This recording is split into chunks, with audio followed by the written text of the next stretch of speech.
ओम गुरुवे नमः। प्यारे हरि भक्तों, अब जो हम विषय ले रहे हैं वो ले रहे हैं कि इंद्रजाल पुस्तक के अंदर में क्या विशेषताएं हैं। बहुत ही सुंदर और जीवन का आनंददायक विषय है।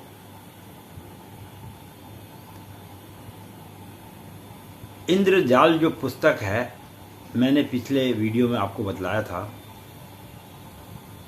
कि इसकी उत्पत्ति जो हुई वो भगवान इंद्र के द्वारा की गई और भगवान ने यह ज्ञान जो है अथर्ववेद से प्राप्त किया है। इंद्रजाल एक ऐसी पुस्तक है जिसके अंदर में जादू टूना, तंत्र मंत्र, यंत्र, सभी विषयों के बारे में पूर्ण रूप से जानकारी दी हुई है। अब यह अलग विषय है कि आज की डेट में जो कुछ पुस्तकें मिलती हैं उसमें संपूर्ण रूप से लिखा हुआ नहीं होता है और जिनको इंद्र जाल के विषय में ज्ञान था वो वैसे जानने वाले महान पुरुष भी अब इस पृथ्वी पर हैं नहीं। अगर होंगे तो अदृश्य है, इसके बारे में मुझे मालूम नहीं है। अब इंद्रजाल जो है पुस्तक, ये अपने में एक अद्भुत पुस्तक है।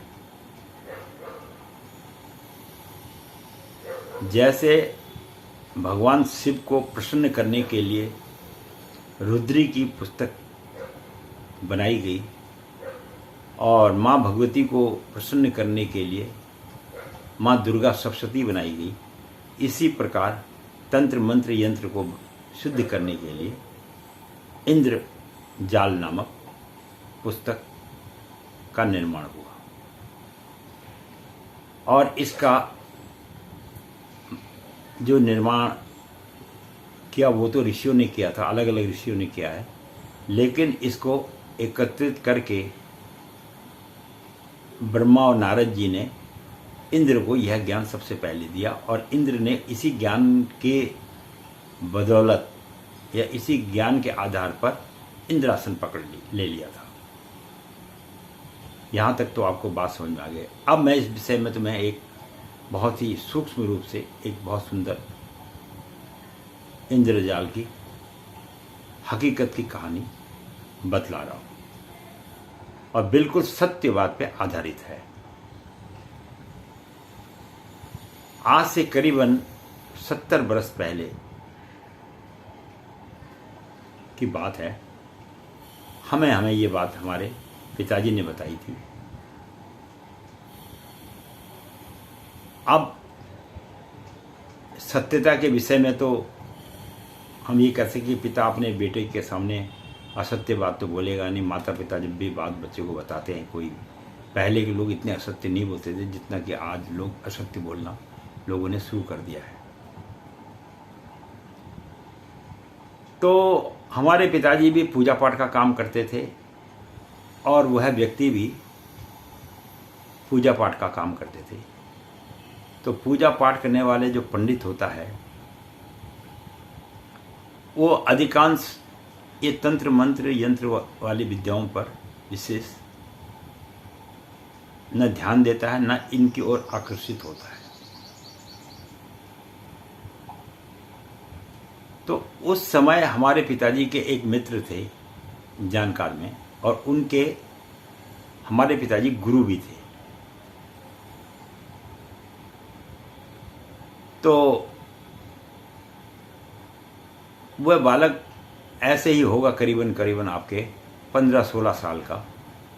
तो उनके गांव में, अब ये तो मैं आपको बताऊंगा नहीं किस गांव की बात है, कहाँ पर है, क्योंकि ऐसे कहने पे वो परिवार आज भी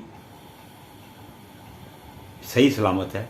उन्हें इसमें थोड़ा सा असंतोष हो सकता है, इसलिए मैं उस विषय में बताऊंगा नहीं। तो क्या हुआ कि अब वो बालक जब 15-16 साल का था तो वहाँ पर बंगाल से कोई एक बाबा जी आए। अब बाबाओं की आदत होती है वो पहाड़ों की तरफ में थोड़ा सा बद्रीनाथ वगैरह वगैरह यात्रा करने के लिए, भगवान शंकर का ध्यान करने के लिए आते हैं। तो जिस बालक के बारे में बात करो, वो बालक जो 15-16 साल का था, उसको उसके पिताजी ने किसी कारण पर जो है डंडे से पीट पाट दिया, और जिसके कारण वो थोड़ा सा उसको गुस्सा आ गया, तो वो बद्रीनाथ की तरफ में उस बाबा के साथ चला गया।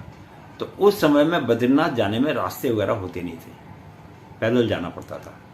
और जो लोग जाते भी थे वो जाते वक्त में जो सामान वगैरह जीवर वगैरह होता था वो रास्ते में दुकानदारों को दे जाते थे। बोला इसकी जगह हमें राशन पानी दे दो, अगर जिंदे आ गए तो अपना सामान ले जाएंगे और नहीं आएंगे तो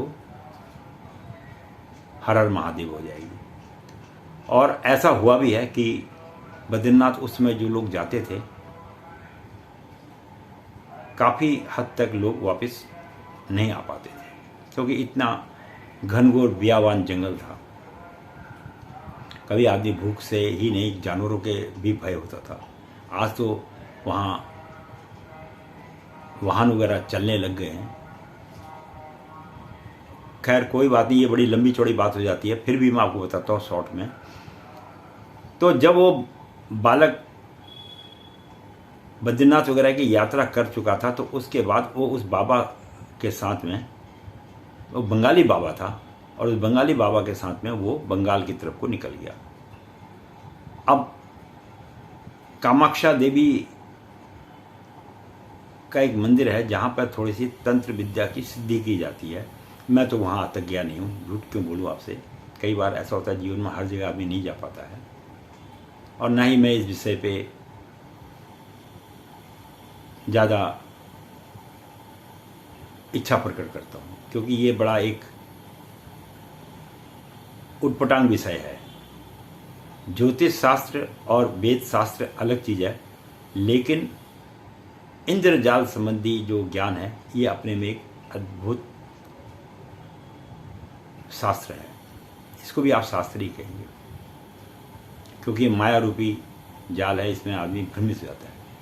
तो क्या हुआ कि उस व्यक्ति ने कुछ समय तक तो उस बाबा के साथ रहा, रहते रहते उसने अपने जीवन काटा। अब वो जब हो गया था तकरीबन 25 साल का, तो वह वापस आया अपने गांव।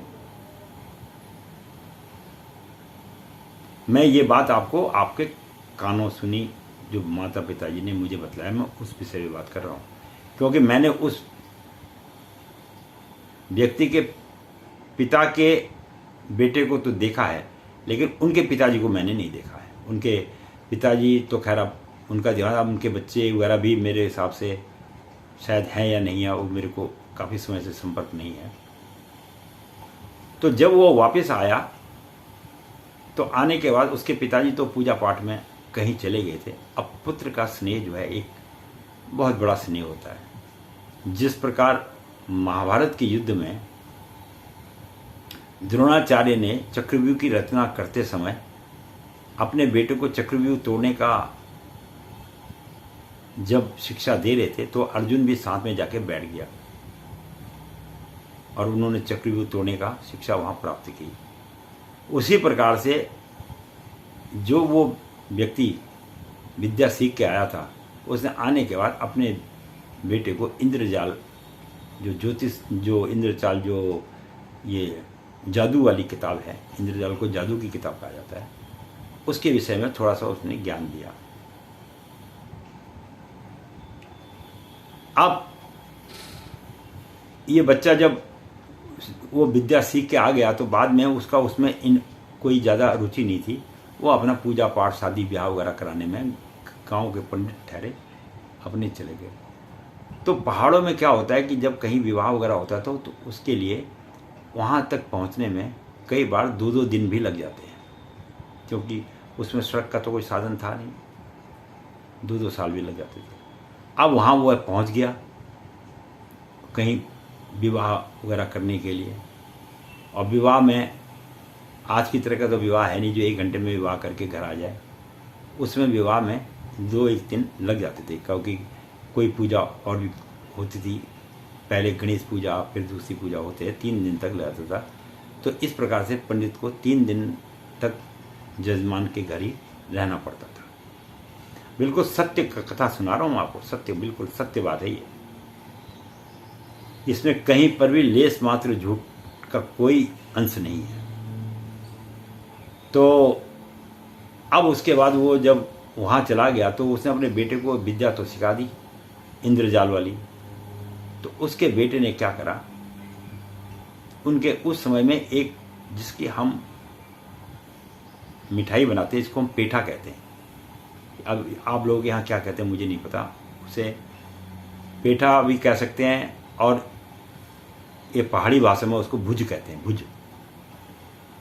तो वो घर में लाए होते हैं, बाद में वो गाय भैंसों को देने के काम आता है। लोग खाते, सब्जी भी खा लेते हैं, लेकिन अधिकांश उसको ज़्यादातर गाय भैंसों को देने के लिए उपयोग किया जाता है। खेतों में हो जाता है ये। अब हो गया तो उसके पिता ने उसको मंत्र विद्या तो सिखा दी थी कि इस तरह से होता है। जैसे महाभारत के अंदर में अर्जुन के बेटे ने जो कवच बना था उसको वह तोड़ नहीं पाया, जो उनको जो है उन्होंने सिखाया था। अब थोड़ा सा वृद्धावस्था मेरी हो चुकी है, इसलिए कई बार मैं बीच में भूल जाता हूँ। इसके लिए तो आप लोग मुझे क्षमा कर ही देंगे। तो होते होते क्या हुआ कि उसने उस विद्या का अध्ययन करके उन पे मंत्र फूका। 2 जो है पेठे के ऊपर में गोल होते हैं, वो तरबूज के माफी होते हैं। और उस मंत्र की ऐसी कृपा रही, क्योंकि पिता ने तो सिखा ही रखा था, उसने उनको मंत्र मार के आपस में उछालना शुरू कर दिया। अब उस जमाने में जो पहाड़ों में जो मकान होते थे वो बाकी तो पत्थरों के बने हुए होते थे, ऊपर भी अच्छा होता था, लेकिन जो नीचे का बिछाया होता वो वहाँ पर वो जो है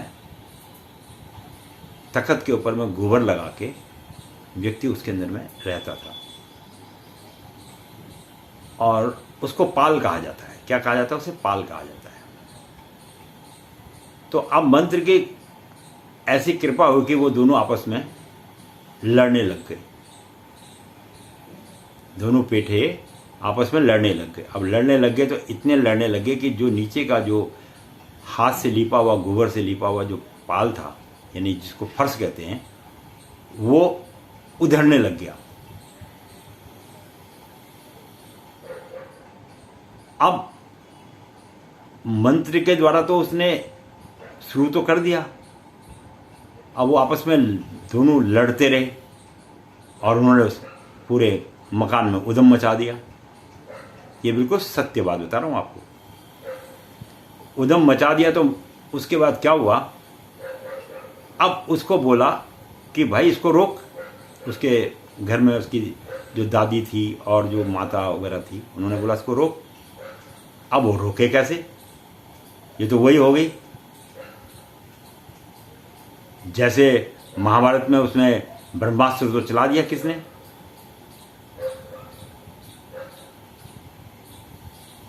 अब ब्रह्मास्त्र चलाने के बाद जब उसको बोला अश्वत्थामा को वापस इसको ला, तो वो नहीं ला पाया, क्योंकि उसे वापस लाने का मंत्र तो आता ही नहीं था।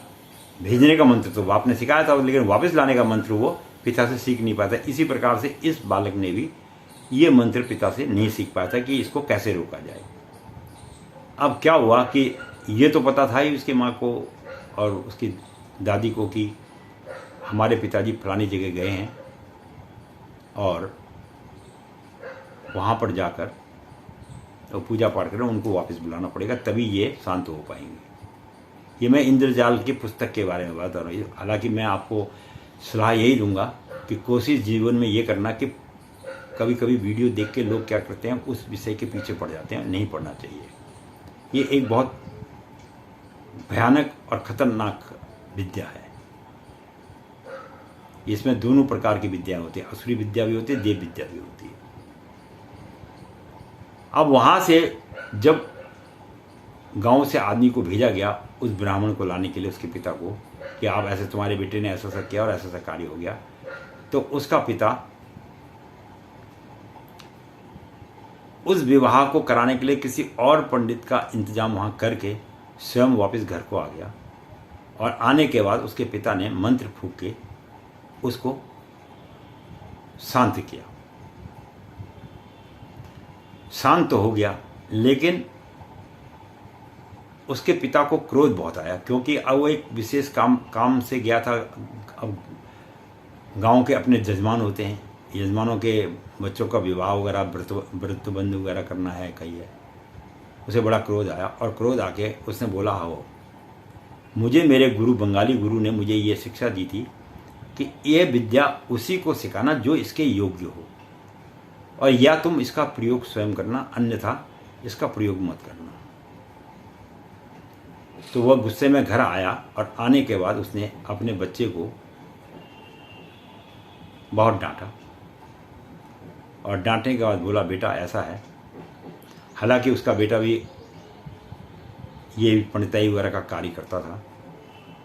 उसने बोला कि आज के बाद अगर तू इस विद्या का इस्तेमाल करेगा तो तेरी माँ जो है तेरी पत्नी के समान समझी जाएगी। तुझे इस प्रकार की मैं जो है बद्दुआ देता हूँ कि तू इसको मत करना, और अगर इसको तूने आगे करा तो तेरी औलाद वगैरह जो है सब नष्ट भ्रष्ट हो जाएगी। अब कुछ मंत्र उसने तो सीख लिए थे, और उसके पिता ने क्या करा, वो जो पुस्तक थी, इंद्रजाल जो पुस्तक थी, उसको वहीं अपने आंगन में बैठ के जला दिया। उस पुस्तक को जला दिया उसने। बोला, ना ये पुस्तक होगी, ना इसमें रुचि जाएगी, और न इस प्रकार के कार्य होंगे, क्योंकि आज मैं आ गया, अगर बाई दिवे मुझे कुछ हो जाता तो इनको तो आपस में नाचने से कोई रोक ही नहीं सकता था। ये तो बहुत विचित्र विद्या है।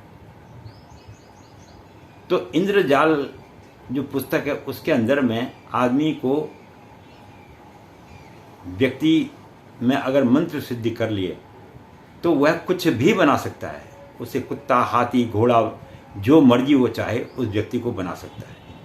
तोता, पक्षी, आपने देखा है, ये बड़े बड़े जादूगर होते हैं, ये तोता वगैरह बना देते हैं। ये कोई हाथ की सफाई नहीं है। लोग कहते हैं ये हाथ की सफाई है, ये है, वो है। वो कुछ लोग हाथ की सफाई करते हैं, लेकिन ये वास्तविकता की बात है कि 3 दिन तक वो आपस में लड़ते रहे, उन्हें कोई शांत नहीं करा सका। ये इंद्रजाल का कमाल है। तो इसलिए जब कोई भी विद्या को सीखे आदमी, तो उसमें उसको सीखने के लिए संपूर्ण ज्ञान होना चाहिए, क्योंकि अधूरा ज्ञान आदमी का विनाश कर देता है। इसलिए मैं तो आपको एक ही सलाह दूंगा कि भैया इस प्रकार की पुस्तकों का अध्ययन नहीं करना चाहिए। और अगर इस प्रकार का कोई आदमी इन पुस्तकों से अध्ययन कर भी लेता है, मंत्र सिद्धि भी कर लेता है, तो उसे चाहिए कि वह उस विद्या का सदुपयोग करे, ना कि दुरुपयोग करे। क्योंकि इस विद्या से कमाया हुआ धन न फलीभूत होता है, न उसे जीवन में सुख और शांति मिलती है, बल्कि उसका जीवन अशांतमय हो जाता है। हालांकि मैं ये वीडियो देना नहीं चाह रहा था, लेकिन मैंने एक वीडियो पीछे दिया था कि इंद्रजाल क्या है, तब उसकी मुझे थोड़ी सी कहानी स्मरण में आई कि हमारे पिताजी और माताजी हमें बताते थे कि ऐसा ऐसा हमारे यहाँ हुआ था, गांव से ऐसे से था, तो व्यक्ति इस टाइप का था। तो मैं पंडित गिरीश तिवारी अपनी वाणी को यहीं पर विश्राम दूंगा। आशा करते हैं किसी और विषय पर फिर मिलेंगे। और बाकी ये मनुष्य है, ये चाहे तो जो कुछ प्राप्त करना चाहे जीवन में कर सकता है। वीडियो देखने के लिए बहुत बहुत धन्यवाद।